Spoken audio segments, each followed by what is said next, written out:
الحمد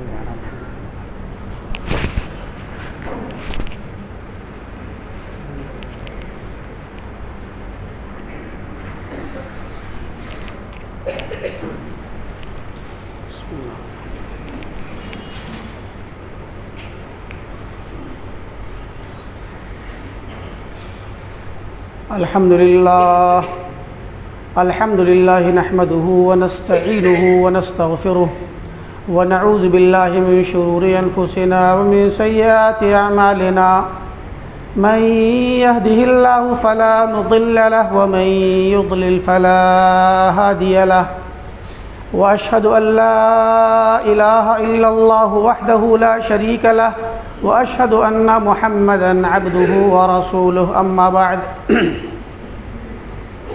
فإن خير الحديث كتاب الله وخير الهدي هدي محمد صلى الله عليه وسلم وشر الأمور محدثاتها وكل محدثة بدعة وكل بدعة ضلالة وكل ضلالة في النار.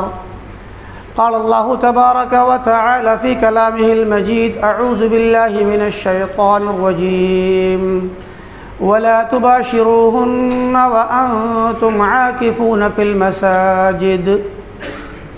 وقال تعالى في موضع آخر: إنا أنزلناه في ليلة مباركة إنا كنا منذرين فيها يفرق كل أمر حكيم.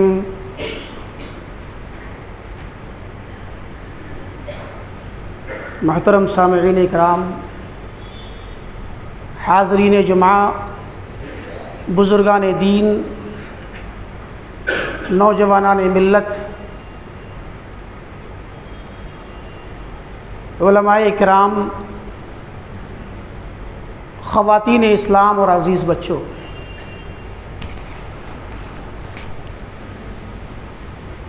اللہ رب العالمین کا شکر اور اس کا احسان ہے کہ اس نے ہم مسلمانوں پر بہت ساری نعمتوں کے ساتھ رمضان کی مخصوص نعمت اور اس میں پائی جانے والی خصوصیات اور اللہ کی رحمتیں اس نے ہم پر نچھاور کی ہیں۔ اللہ نے ہمیں موقع دیا ہے کہ ہم اس رمضان میں اپنی زندگی کا مراجعہ کریں، دوبارہ سے اس پر نظر ثانی کریں، اپنے آپ کو اور اپنے تعلقات کو سنواریں۔ ہمارے وہ تعلقات جو اللہ رب العالمین سے ہونے چاہیے، ہمارا رشتہ جو اللہ تعالیٰ سے ہو اس کو بھی سنواریں، اور اللہ سے رشتہ سنوارنے کے بعد اللہ کے بندوں کے ساتھ جو ہمارا رشتہ ہونا چاہیے اس پر بھی نظر ثانی کریں۔ رمضان کا یہ مبارک مہینہ آتا ہے اور صاحب ایمان کو نئی زندگی کی نئی روح پھونک دیتا ہے، اسے نئی کرن اس کے سامنے واضح ہوتی ہے اور وہ اپنی زندگی میں پائی جانے والی کوتاہیوں کو ختم کر کے از سر نو زندگی کی شروعات کرتا ہے۔ اللہ تعالیٰ نے رمضان کو جن خصوصیات سے نوازا ہے ان میں سے کچھ کا ذکر پیچھے والے جمعے میں آ چکا تھا، اور چونکہ اب ہم رمضان کے آخری عشرے میں آ گئے ہیں، قریب ہے کہ یہ چند گنے چنے دن اللہ کے حکم سے چلے جائیں اور ہمارے درمیان سے وہ برکت کا موسم چند ہی دنوں میں بلکہ چند گھنٹوں میں ختم ہونے کو ہے۔ یہ آخری عشرہ رمضان کے مہینے کے ان مخصوص دنوں میں بھی یہ والا جو عشرہ ہے ایک الگ سی خصوصیات رکھتا ہے۔ رمضان پورا کا پورا مہینہ سال کے تمام مہینوں پر مخصوص ہے، لیکن رمضان کے دنوں میں یہ آخری عشرہ الگ سے خصوصیات رکھتا ہے۔ ان خصوصیات میں ہم نے کچھ باتوں کا ذکر پچھلے جمعے میں کیا تھا کہ اس میں اعتکاف کیا جاتا ہے، اس میں شب قدر ہوتی ہے۔ شب قدر کا مختصر سا ذکر آ گیا تھا۔ آج شب قدر کے متعلق اور اس میں اعتکاف کے متعلق مزید گفتگو ہوگی، اور آگے آنے والے دنوں کے بارے میں بھی انشاءاللہ کچھ باتیں آئیں گی۔ سب سے پہلے یہ کہ اعتکاف کی جو عبادت ہے، یہ عبادت در حقیقت اس پر جتنا غور کیا جائے اور جتنا اس کی فضیلت پر اور اس کی حقیقت پر روشنی ڈالی جائے کم ہے۔ ایک مسلمان جب اعتکاف کرتا ہے تو حقیقت میں اعتکاف کا معنی ہی ہوتا ہے مسجد کو اللہ کی عبادت کے لیے مسجد کو لازم پکڑ لینا۔ گویا وہ دنیا چھوڑ آتا ہے، اپنے پیچھے دنیا کو چھوڑ دیتا ہے اور مسجد کو لازم پکڑ لیتا ہے۔ اسلام میں ترک دنیا عمومی طور پہ مطلوب نہیں ہے، لیکن پورے طور پر محجور اور مذموم بھی نہیں، بلکہ شریعت اسلامیہ چاہتی ہے کہ ایک مسلمان اس زمین کو آباد کرے، اس دنیا کو آباد کرے، اس دنیا میں پورے طور پر حصہ لیتے ہوئے اپنی آخرت کو بھی ساتھ لے کر کے چلے۔ اس دنیا میں جب حصہ لے تو اسی کا غلام نہ ہو جائے، اسی دنیا کے اندر گم نہ ہو جائے، بلکہ وہ آخرت کو یاد رکھے۔ اسی لیے شریعت نے بہت سارے مواقع کے ساتھ ساتھ ہمیں یہ موقع بھی دیا ہے رمضان کا کہ ہم ان دنوں میں آئیں اور اعتکاف کر کے دنیا کو بھولیں اور رب کے ساتھ کچھ وقت گزاریں۔ رب سے محبت کی یہ بہت بڑی علامت ہے کہ ایک انسان اللہ سے محبت کی خاطر اپنی بیوی کو چھوڑ کے آئے گا، بچوں کو چھوڑ کے آئے گا، ماں باپ گھر والوں کو چھوڑ کے آئے گا، اور مسجد میں سنت نبی صلی اللہ علیہ وسلم کے مطابق 10 دن یا 10 رات ملا کر کے 10 دن آخری عشرہ یا جس کو جو سی اللہ نے توفیق دی اس اعتبار سے وہ اعتکاف کرے گا اور اس دنیا کو بالکل بھول جائے گا، رب کو یاد کرے گا۔ اور صرف ایسا نہیں کہ آپ دنیا کو بھول گئے، بلکہ یہاں رب العالمین سے باتیں کرنا، اس کے ساتھ مناجات کرنا، اپنے گناہوں کو یاد کرنا، اس کے قرآن کو پڑھنا اور خاص کر اس شب قدر کو تلاش کرنا، یہ اس کا مشغلہ ہوگا۔ اعتکاف کی اسی خصوصیت کے متعلق ایک اور بات میں کہوں گا۔ اہل علم نے اس کی تشبیہ دی ہے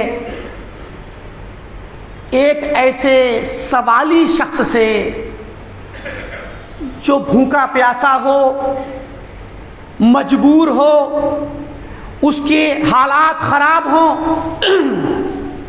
اسے لوگوں سے مانگنے پر حالات نے مجبور کر دیا ہو، لوگوں کے دروازے پہ جا کر بھیک مانگتا ہو، اور وہ شخص جب زیادہ ضرورت مند ہوتا ہے تو کسی کے در پہ کھڑے ہو کر کے بار بار اصرار کرتا ہے، بار بار اس سے مانگتا ہے۔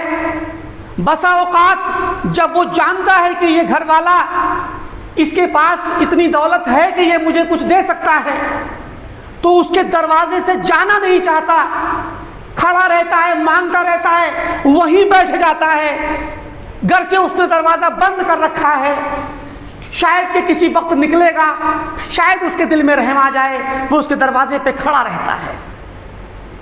اہل علم نے مثال دی ہے معتکف انسان کی اسی سوالی سے کہ ایک معتکف انسان اللہ کے در میں آ کر، اللہ کے دروازے پہ آ کر بیٹھتا ہی نہیں، اس سے مانگتا ہی نہیں، بلکہ اس کے در کو لازم پکڑ لیتا ہے، اس سے کہتا ہے کہ اے رب، میں تیرا در نہیں چھوڑنے والا، میں اس در سے نہیں جاؤں گا جب تک تو مجھے بخش نہیں دے گا، جب تک تو میری بخشش نہیں کر دے گا، میری زندگی کو سدھار نہیں دے گا، میں تیرے در سے نہیں جاؤں گا۔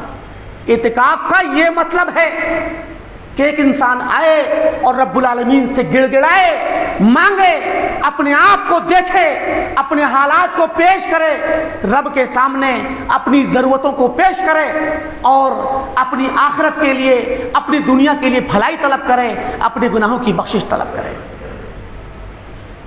اور یہ بھی شریعت اسلامیہ کی نمایاں خصوصیات میں سے ہے کہ شریعت اسلامیہ نے عبادات کے باب میں بڑی آسانیاں رکھی ہیں، لہٰذا اعتکاف میں بھی آسانی ہے۔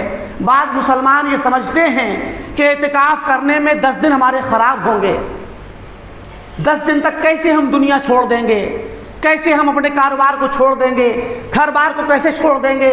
شریعت اسلامیہ نے یہاں بھی آسانی دے دی ہے کہ ایک مسلمان آئے تو 1 رات کا بھی اعتکاف کر سکتا ہے۔ ہم نے بتایا تھا پچھلے ہفتے، ایک یہاں مختصر سی بات یہ رہ گئی تھی کہ اگر کوئی انسان 1 رات کا اعتکاف کرنا چاہتا ہے تو مغرب کی اذان سے پہلے وہ مسجد میں پہنچے، کیونکہ غروب آفتاب سے رات شروع ہو جاتی ہے، اور پھر فجر تک اس کو مسجد ہی میں رہنا ہے سوائے اپنی انسانی ضرورتوں کے۔ کوئی چاہے تو دن میں اعتکاف کر لے تو فجر سے پہلے وہ مسجد میں پہنچے گا، فجر کی اذان ہو تو مسجد میں ہو، اور پھر مغرب تک مسجد میں رہے گا، درمیان میں نہیں نکلے گا سوائے انسانی ضرورتوں کے۔ اور جز وقتی اعتکاف بھی آپ کر سکتے ہیں، چاہے تو کچھ گھنٹوں کا اعتکاف کر لیں، کسی بھی اعتبار سے اپنی نیت کے اعتبار سے اعتکاف کر سکتے ہیں۔ لہٰذا اعتکاف کی سنت کو زندہ کیا جائے۔ ہماری مسجدیں 2-4 لوگوں سے یا کسی مسجد میں 1 شخص سے اعتکاف کر لینا وہ اس انسان کی اپنی ضرورت اور اس کا اپنا شوق ہے، لیکن حقیقت یہ ہے کہ مسلمان اس سنت کو چھوڑے ہوئے ہیں، بھولے ہوئے ہیں۔ ہمیں سنت کو دوبارہ زندہ کرنا ہے، اس سنت کا احیاء کرنا ہے کہ ہم مسجد میں جاگیں، اور مسجد میں خاص کر ان آخری عشرے کی راتوں میں۔ حدیث میں آتا ہے، صحیح بخاری اور مسلم کی روایت ہے، حضرت عائشہ فرماتی ہیں اذا دخلت العشر الاواخر، جب رمضان کی آخری 10 راتوں کا وقت آتا، آخری عشرہ داخل ہوتا، تو اللہ کے نبی صلی اللہ علیہ وسلم کی حالت کیا ہوتی؟ شد مئزرہ واحیا لیلہ وایقظ اہلہ، کہ آپ اپنے کمر کو باندھ لیتے، کس لیتے، اپنی کمر کو کس لیتے، اپنی رات کو زندہ کرتے، آباد کرتے، پوری رات جاگتے اور اپنے گھر والوں کو جگایا کرتے تھے۔ پیارے نبی صلی اللہ علیہ وسلم نے اعتکاف 1 سال شروع میں جب آپ کو پتہ نہیں تھا کہ شب قدر کن دنوں میں ہے، اتنا پتہ تھا کہ رمضان میں ہے، تو آپ نے رمضان کے پہلے عشرے میں اعتکاف کیا، صحابہ نے بھی اعتکاف کیا۔ جبرائیل امین آئے، انہوں نے کہا آپ تلاش رہے ہیں رات کو کہ شاید پہلے عشرے کی 10 راتوں میں سے کوئی رات ہو جو شب قدر ہو۔ جبرائیل امین نے کہا کہ اس کے بعد والے عشرے میں ڈھونڈو، اس والے میں نہیں ہے۔ تو آپ نے دوسرے عشرے میں بھی اعتکاف کیا، صحابہ کرام اعتکاف آپ کے ساتھ کرتے رہے۔ جب دوسرا عشرہ ختم ہونے کو آیا، 20ویں روزے کو، جبرائیل امین نے کہا کہ یہ رات آگے والے عشرے میں ہے، تیسرے عشرے۔ تو صحابہ کرام پر آپ نے اپنے خیمے سے باہر سر نکال کر کے آپ نے آواز دی اور آپ نے کہا کہ لوگو، میں نے پہلے عشرے میں تلاش کیا، تم لوگوں نے میرے ساتھ اعتکاف کر لیا، دوسرے عشرے میں نے تلاش کیا، تم نے میرے ساتھ اس میں بھی اعتکاف کیا، لیکن مجھے اس پہلے پتہ نہیں تھا، اب میرے پاس علم آ چکا ہے کہ یہ رات آخری عشرے میں ہے۔ تو تم میں سے جو لوگ اعتکاف کرنا چاہیں کر لیں، اور جو نہ کرنا چاہیں وہ چھوڑ بھی سکتے ہیں، پورے مہینے اعتکاف کرنے کی ضرورت نہیں ہے، باقی اپنے اعتبار سے دیکھ لیں۔ تو یہ اللہ کے نبی صلی اللہ علیہ وسلم نے پورے مہینے اعتکاف کیا اس سال۔ مقصد کیا تھا؟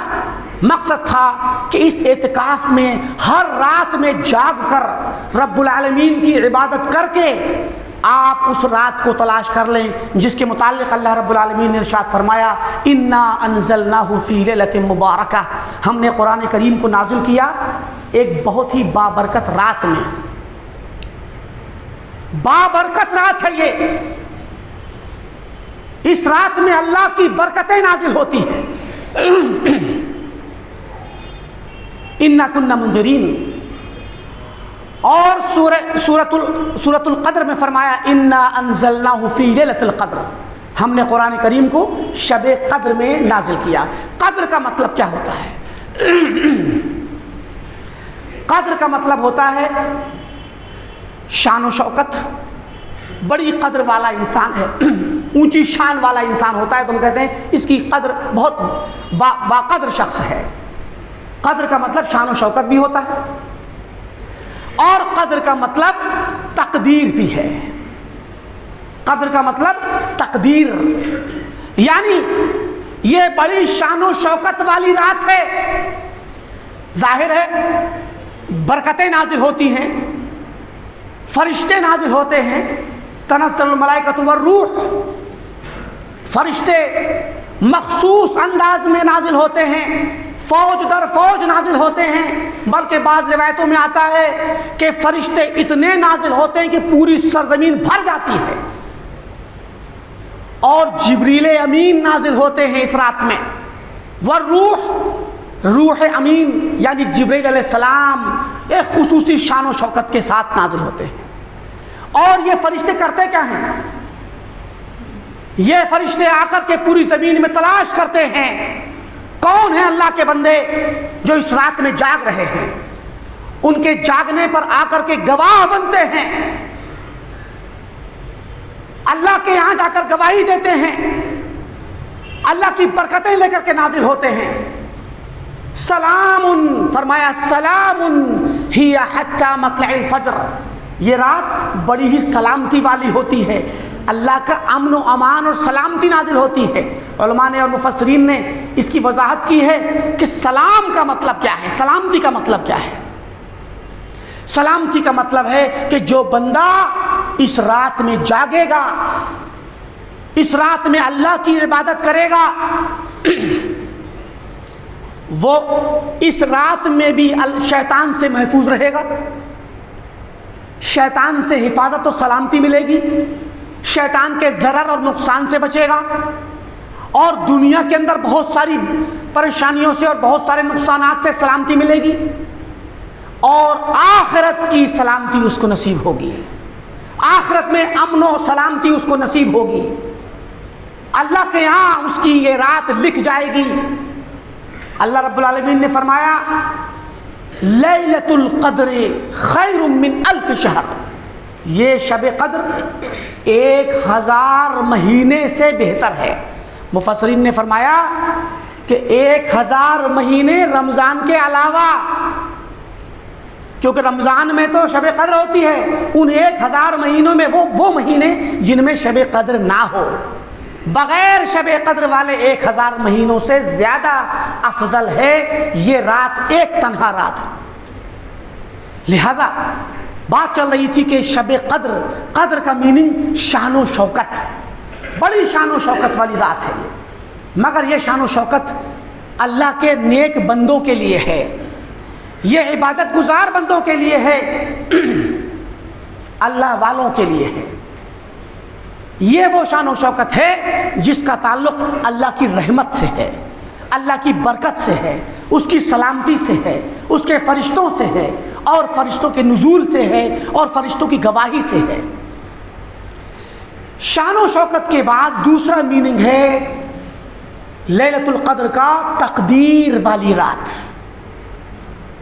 یہ تقدیر والی رات ہے، جیسا کہ فرمایا فیہا یفرق کل امر حکیم. یہ وہ رات ہے کہ اس رات میں ہر حکمت والے امر کا فیصلہ ہوتا ہے. ہر حکمت، اللہ تعالیٰ کا ہر فیصلہ حکمت والا ہے. اللہ تعالیٰ کا ہر حکم بڑی حکمتیں رکھتا ہے. اللہ تعالیٰ کی طرف سے اس رات میں فیصلے ہوتے ہیں، یعنی تقدیر کا فیصلہ ہوتا ہے.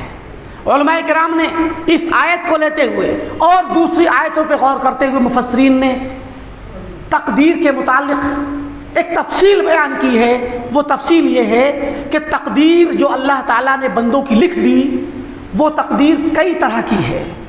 سب سے پہلی تقدیر وہ ہے جس میں اللہ تعالیٰ نے جب سب کائنات بنانے سے پہلے 50,000 سال پہلے اللہ تعالیٰ نے قلم کو پیدا کیا اور قلم کو حکم دیا کہ تو لکھ ہر اس بات کو، ہر اس امر کو، ہر اس صورتحال کو جو کائنات جب میں پیدا کروں گا تو اس کائنات میں وہ صورتحال ہوگی، اس کو پہلے سے لکھوایا۔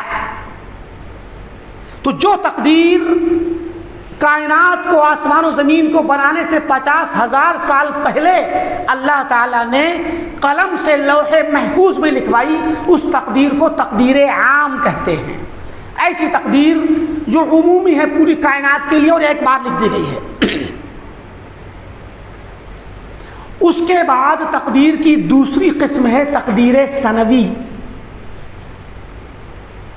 تقدیر ثنوی کا مطلب ہے یہی شب قدر میں تقدیر کے فیصلے ہوتے ہیں، یعنی پورے سال کا تقدیر کا فیصلہ فرشتوں تک آ جاتا ہے۔ یعنی اس شب قدر کے بعد سے جو سال شروع ہوگا، اس پورے سال میں کیا کیا ہونا ہے کائنات کے اندر، کیا کیا واقعات ہونے ہیں، کس کس کو پیدا ہونا ہے، کس کس کو مرنا ہے، کس کو کیا روزی ملنی ہے، کس کی کیا تنزلی ہونی ہے، کس کو کیا مقام ملنا ہے، الغرض کائنات کے سارے فیصلے اس رات میں ہوتے ہیں۔ اسی لیے آپ نے سنا ہوگا کہ شب قدر میں لوگوں کے نام کٹتے ہیں۔ نام کٹنے کا مطلب یہی ہے کہ جب شب قدر میں اللہ تعالیٰ تقدیر کا فیصلہ کرتا ہے، کوئی نیا فیصلہ نہیں ہے، یہ لوح محفوظ کا لکھا ہوا فیصلہ فرشتوں کو 1 سال کا پلان دے دیا جاتا ہے، 1 سال کا پروگرام بنا کر کے ان کو دے دیا جاتا ہے کہ آئندہ سال کیا کیا ہونا ہے، اسی رات میں فیصلے ہوتے ہیں۔ تو ظاہر ہے کہ فرشتوں کے پاس علم نہیں تھا، ملک الموت کے پاس کوئی علم نہیں تھا کہ آئندہ سال کیا ہونا ہے۔ اس سال لسٹ آ گئی کہ کون کون سے بندے کو اس سال کے دوران انتقال کرنا ہے، ملک الموت کو لسٹ مل گئی۔ ہر فرشتے کو جس کو اللہ تعالیٰ نے جس کام کے لیے مقرر کیا ہے، ان فرشتوں کو اپنے اپنے کاموں کی لسٹیں اور ان کو پورا پروگرام مل جاتا ہے۔ اس رات میں یہ فیہا یفرق کل امر حکیم، ہر حکمت والا امر اسی رات میں فیصلہ پاتا ہے۔ یہ ان تمام فرشتوں کو اپنے اپنے گروہوں کو اور اپنے اپنی ضرورتوں اور اپنے اپنی ذمہ داریوں کے اعتبار سے اللہ نے جس کو جس کام پر مقرر کیا ہے، جن فرشتوں کو اللہ نے ظاہر ہے کہ بارش برسانے کے لیے مقرر کیا ہے، تو انہیں بتایا جاتا ہے کہ کس کس دن بارش ہونی ہے، کہاں کہاں بارش ہونی ہے۔ اور جن کو اللہ تعالیٰ نے بہت سارے کاموں پہ انسانوں کی حفاظت کے لیے یا دنیا میں کائنات میں بہت سارے امور کو اتار چڑھاؤ کے لیے، الغرض جن کاموں کے لیے بھی اللہ نے مقرر کیا ہے، ان کاموں کی تفصیل فرشتوں کو اللہ دے دیتا ہے۔ اور یہی مطلب ہے کہ اس رات میں لوگوں کے نام کٹتے ہیں۔ تقدیر کی یہ 2 قسمیں ہو گئی۔ تقدیر کی تیسری قسم ہے تقدیر عمری۔ تقدیر عمری ہوتی ہے ایک بچے کی جب ماں کے پیٹ میں پیدائش شروع ہو جاتی ہے اور جب بچے کی روح پھونکی جاتی ہے ماں کے پیٹ میں، تو فرشتہ جب روح پھونکتا ہے تو وہاں پر فرشتے کو حکم دیا جاتا ہے کہ اس شخص کی، اس بچے کی تقدیر لکھی جائے، الگ سے گویا اس کا اکاؤنٹ بنایا جائے، اس کی الگ سے فائل کھولی جائے۔ حالانکہ وہ تقدیر پہلے سے لکھی ہوئی ہے لوح محفوظ میں، تو گویا وہی تقدیر اس بچے کے لیے خصوصی طور پہ کہ اس دنیا میں آئے گا تو کتنے دنوں تک رہے گا، اس کی زندگی کتنی ہوگی، اس کا رزق کتنا ہوگا، کتنا کیا کیا یہ عمل کرے گا، اچھے عمل کرے گا یا برے عمل کرے گا، دنیا میں یہ خوشحال رہے گا یا بدحال رہے گا، آخرت کے اعتبار سے یہ خوش بخت ہوگا کہ نیک بخت ہوگا یا بدبخت اور محروم ہوگا، یعنی کیا یہ دنیا میں آ کر کے ایمان پہ چلے گا، نیک عمل کرے گا اور مومنانہ زندگی گزارے گا تو یہ نیک بخت ہوگا اور آخرت کے اعتبار سے اس کا انجام جنت کے لیے ہوگا، یا پھر یہ دنیا میں آنے کے بعد بدبختی کے راستے پہ چلے گا اور اپنی زندگی کو کفر اور شرک یا پھر یہ گناہوں کے راستے پہ ڈال دے گا اور پھر آخرت میں بدبخت ہو کر کے جہنم رسید ہو جائے گا۔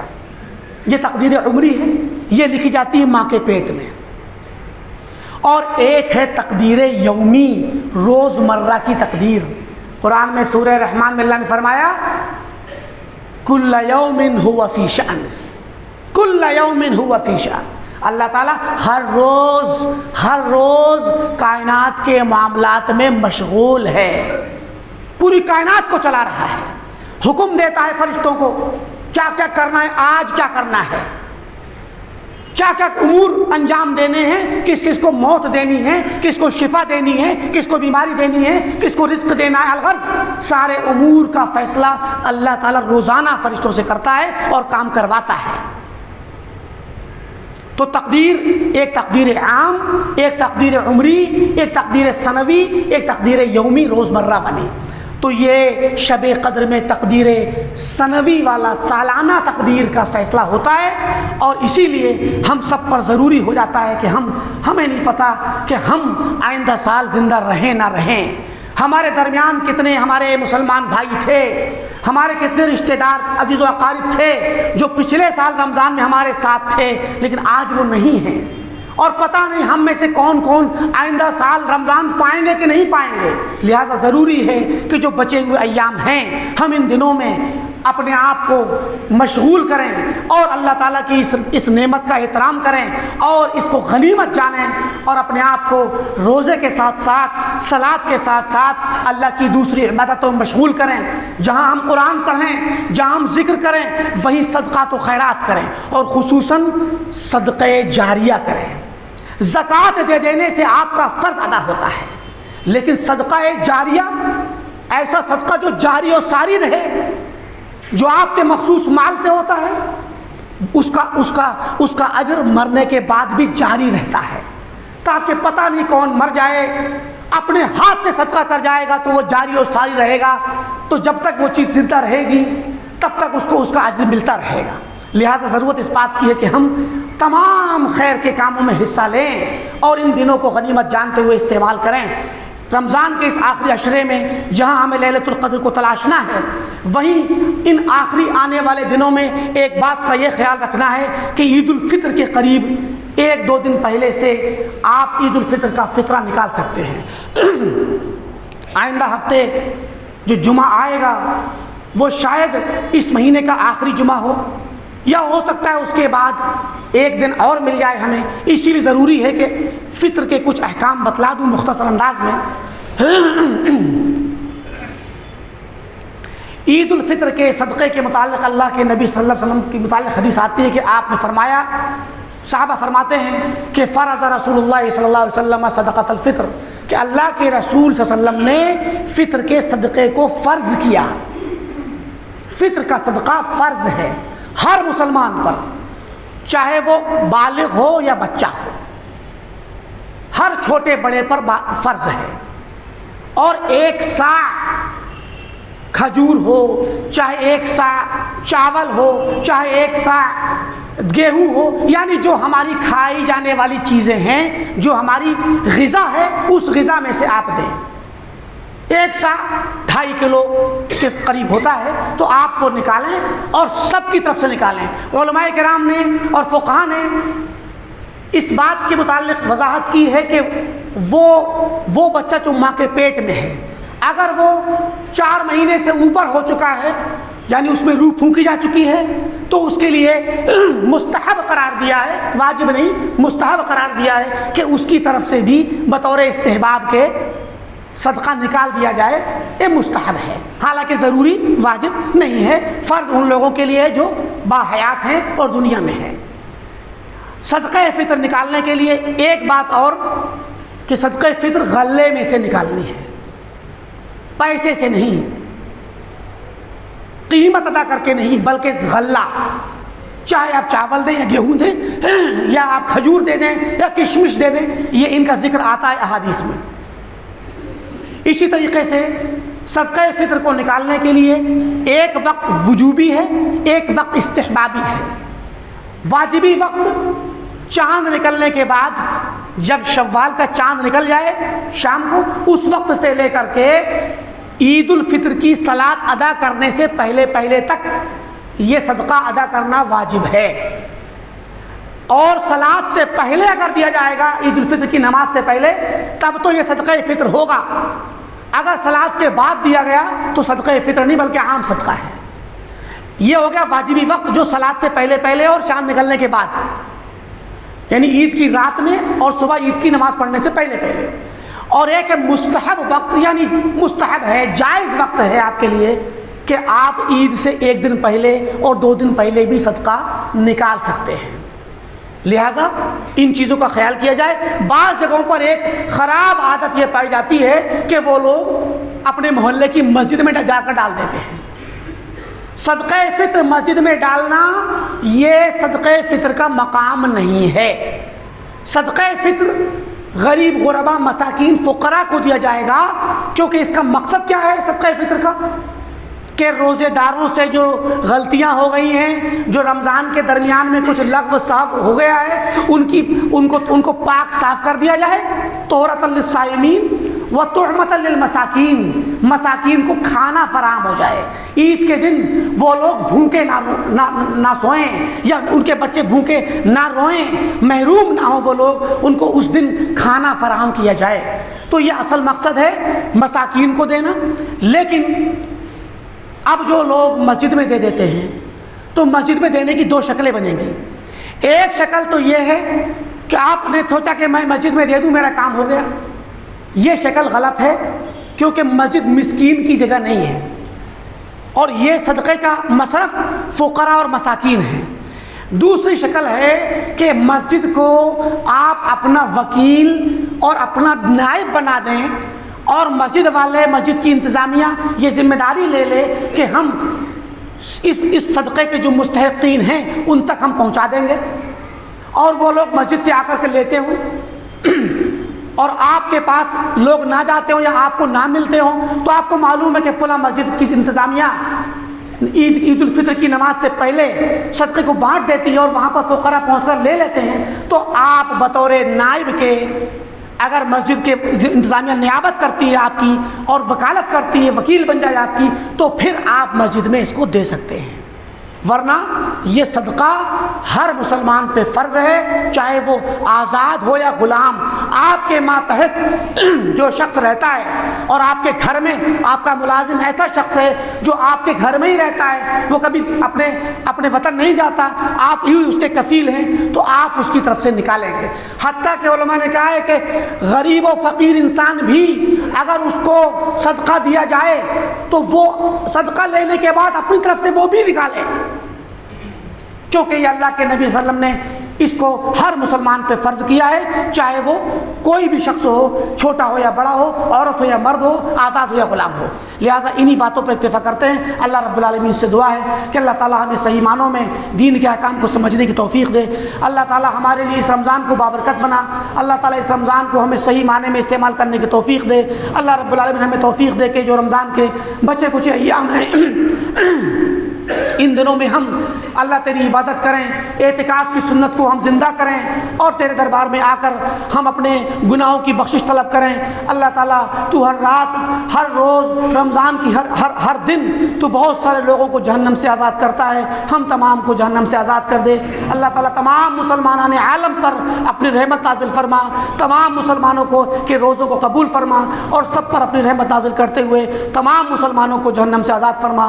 آمین. وآخر دعوانا الحمدللہ رب العالمین. بارک اللہ لی ولکم فی القرآن العظیم ونفعنی وإیاکم بالآیات والذکر الحکیم. انہ تعالی جواد کریم ملک الرؤوف الرحیم.